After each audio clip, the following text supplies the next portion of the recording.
It was one of those soft Sunday afternoons where the light spills in like honey through the curtains and time seems to move slower. I had just finished watering the windowsill plants, the stubborn little things that had outlived both my attention span and my husband, when I heard a knock, gentle, hesitant. When I opened the door, it was Michael, my neighbor's son, just back from college for the summer. I hadn't seen much of him since high school, always polite, always quiet. That day he stood there in a weathered hoodie holding a notebook and a look of uncertainty. "Hi, Mrs. Parker," he said, eyes down. I smiled. "Karen, please.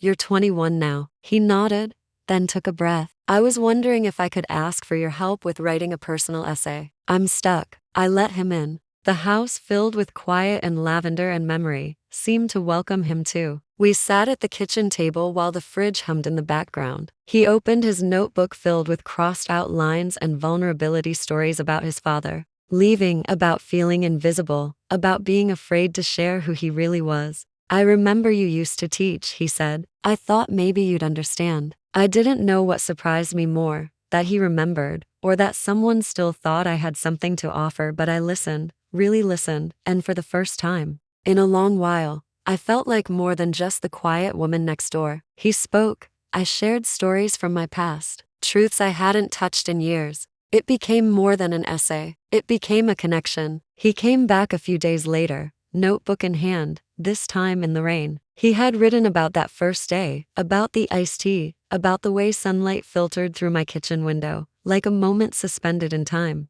"You made me feel seen," he wrote, like someone was really listening. It wasn't romance. It wasn't something with a label. It was deeper, gentle, unspoken. We started spending time together, writing, talking, sometimes sitting in silence, just listening to the rain or the distant rhythm of a life we were both trying to make sense of. One night over tea he said, "I feel like I belong when I'm here, like I'm not just someone trying to measure up to everyone else's version of me." I reached out and held his hand, not out of impulse, out of truth. "I see you, Michael," I told him, and he saw me too, not as someone aging into the wallpaper, but as a whole person, still capable of being needed, of being known. He came back again and again. Sometimes we talked about big things, his future, my past. Sometimes we just watched the sunset from the porch, saying nothing. But the silence was full of meaning, of trust, of something that didn't need to be rushed or named.